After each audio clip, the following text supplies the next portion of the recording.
So I'm here with Officer Shawn Porter, and Sierra Madre is going to start a new community police academy program starting next month. And so Officer Porter has been kind enough to just give us an update what that's going to look like and what the program is all about. So if I could turn it over to you. Well, I'm glad to be here. Thank you for having me. And I'm very excited. This is going to be the police department's first community police academy. A lot of agencies have done this before, but this is our first time doing it, so I'm very excited to kick that off. So beginning on June 17th, which is a Wednesday, every Wednesday night through August 19th, we're going to host what's called a community police academy. And what that is our officers are going to teach classes and talk about things that we do and give the why and how and the reasons for everything that we do. So this is going to be anything ranging from why use of force and how that works, even to patrol procedures and how our dispatch works, along with, I'm going to do a little portion on the criminal justice system, which kind of, a lot of people don't know how the process works from the police department to the DA's office or however the prosecution is going to work. I do have a wide range of experience, and I did work for a DA's office before coming here, so I do know how the process works and how cases get filed and through the court process. Some other things that we're going to talk about are like DUIs and how we do things and why we do things, what the FSTs are, and let people ask questions. Just this is a whole education for the community, and that's how we're going to build the community, bring it together, and make sure you guys understand what we do and why we do it and the reasons behind it. Right, I noticed we have the flyer here, and you have a lot of issues on there that you'll be discussing. A few of them that kind of they jumped out at me that perhaps we could discuss a little bit. Sounds good. One is the purpose of this is to strengthen the connection between the police department and our community, which I believe in Sierra Madre we actually do have a really good connection right now. Something that's always been one of my interests and concerns is what I call community-based policing, and I believe with our current police chief, Chief Gus, that's an important part, and he's actually implemented a lot of those ideas. I think of Wisteria Festival. I saw numerous officers down there in Kirsten Court. Mm-hmm. You guys set up free coffee and pastries, and just meeting the community. Thursday or Friday, I saw you and the captain and the chief down in Kirsten Court, and we were able to speak. Can you speak a little bit about how that's working, this community-based policing idea? Mm-hmm. And how that, kind of what the department is doing now? Well, community-based policing is basically a partnership with the community and the police department. And the best way to reduce crime and build confidence within the community is to have these relationships with each other. And our job as the police officers are to kind of educate on what we do and why we do it, and talk to people and learn what the issues are. And we do have some issues here in Sierra Madre that we talk about constantly, and we try to find resolutions that were within the law that we can do to help make a better quality of life. I think that's one of the things. When I came to this department, I knew that this city is a quality of life city. So that's our job, is to try to improve the quality of life, and you can only do that if you're working together. So I look at the Community Police Academy as a start for the quality of life issue, so we can teach people why we do things, so you understand why we do it, and helps build the quality of life. And then when we get complaints or get calls, you understand how much we can do and how far we can go with it. So that's one of the things. Also, quality of life issues are just being out and talking and learning about the community. I love going down to Kirsten Court.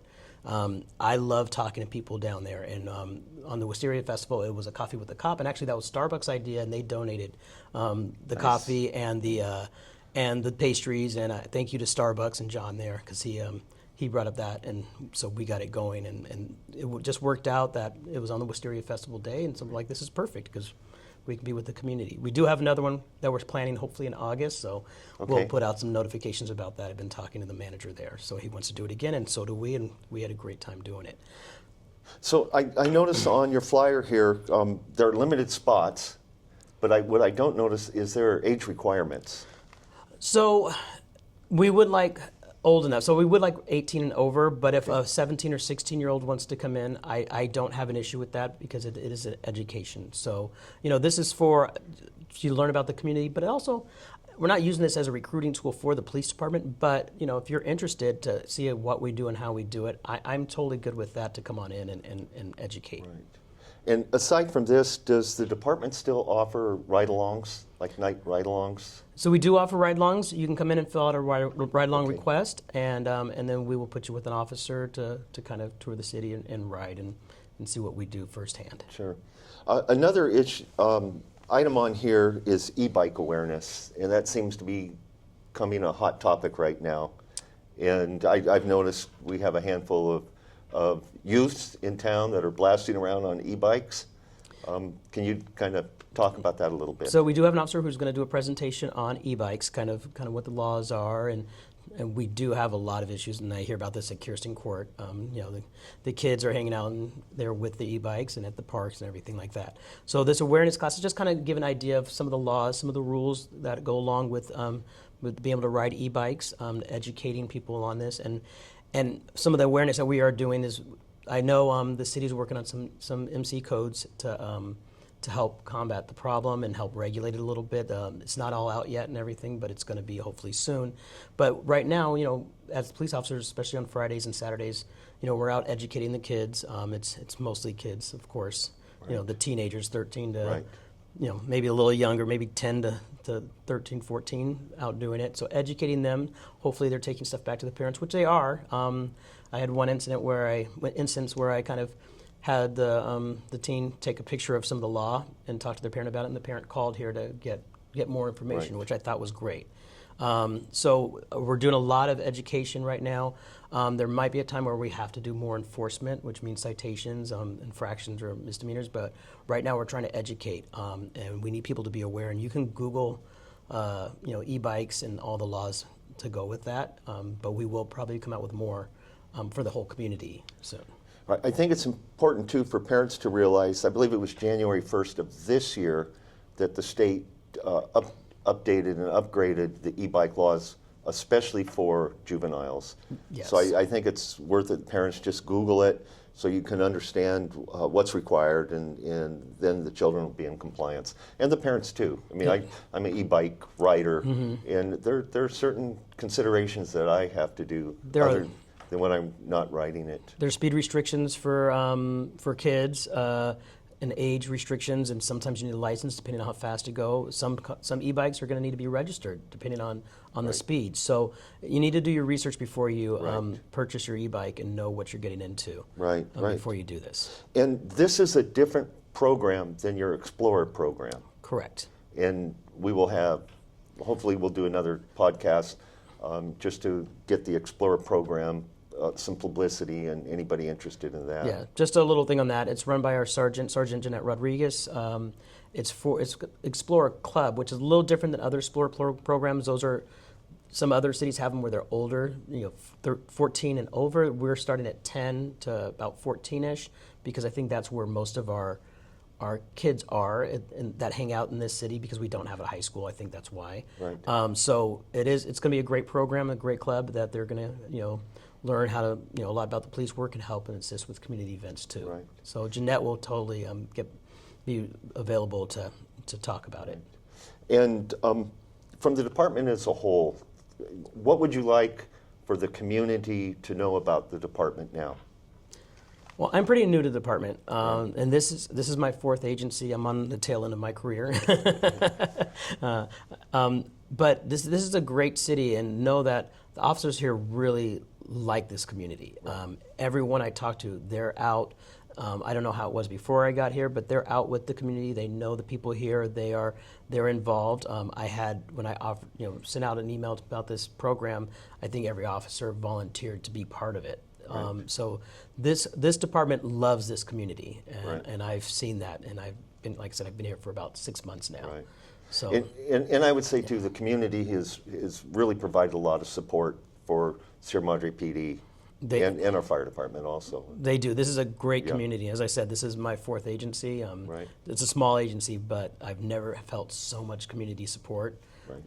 even from the kids. I mean, Sure. all the way from the kids to the elderly. I mean, this is a great community with a lot of support. The police want to support the community as much as we can, and we appreciate all the support from the community. Great.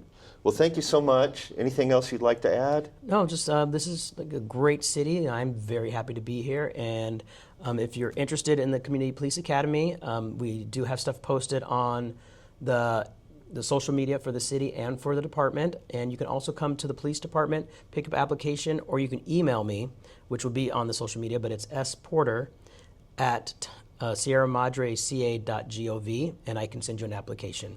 There is a little background process. It's pretty much the same thing as if you do a ride-along, just to make sure, because you will have access to coming inside the department and other things like that. So please get your applications in quick, and I'd love to see everyone. Okay.